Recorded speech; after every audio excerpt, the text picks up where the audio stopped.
चलिए, राष्ट्रीय सर्वेक्षण परीक्षा जो होगा उनमें से इस टाइप के भी क्वेश्चन आएंगे। आज पूरे अनुच्छेद को पढ़कर कुछ प्रश्न दिया रहेगा, उनको ढूंढना सीखेंगे।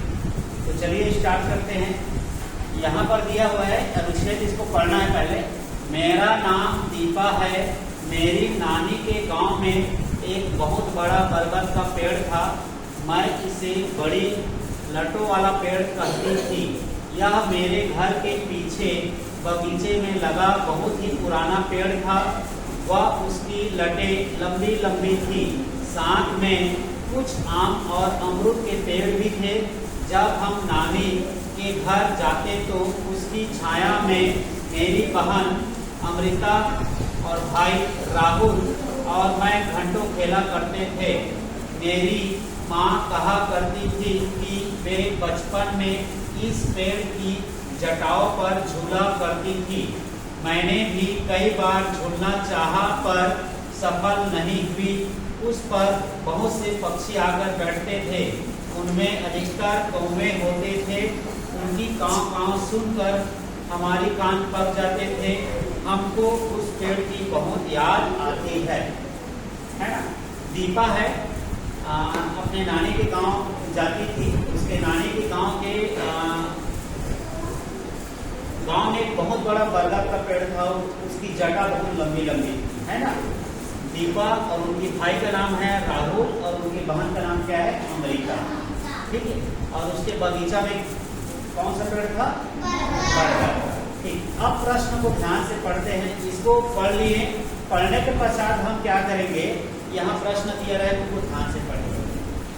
जैसे पहला प्रश्न है, दीपा किस पेड़ को लटों वाला पेड़ कहती थी? आम, अमरूद, बरगद, नारियल। आप लोग बताओ। बरगद पर टिक लगा दो।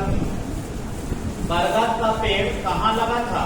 घर के सामने, आंगन में, विद्यालय में, बगीचे में? बगीचे में। डी टिक लगा दो।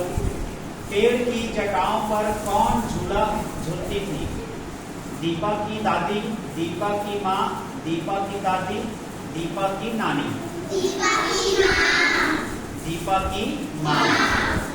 दीपा और उसके भाई बहन को पेड़ की याद क्यों आती है? वे उसके नीचे रहते थे, वे उसके नीचे सोते थे, वे उसके नीचे खेलते थे, वे उसके नीचे खाते थे। क्या है? हाँ, उसके नीचे क्या करते थे? खेलते थे। Option C. कान पकना मुहावरे का अर्थ है। इसमें तो दिया नहीं है लेकिन शब्द आया है। कान पकना मुहावरे का अर्थ है कान में मवाद पड़ जाना, सुनते सुनते उग जाना, कानों में कुछ सुनाई न देना, कान बंद कर लेना। सुनते सुनते उग जाना ऑप्शन भी सही है। अब ये हल कर लोगे आप लोग प्रश्न को, फिर उसके पश्चात यहाँ कोई मार्कशीट रहेगा उसको भरना है। जैसे पहला का कौन है? बी। तो पहला का बी ये है, यहाँ पर गोला लगाओगे। दूसरा का क्या है? सी डी, सॉरी डी है। तो दूसरा का डी ये है, यहाँ गोला लगाओगे पेन में। तीसरा का क्या है? बी। तो तीसरा का बी ये है, यहाँ गोला लगाओगे।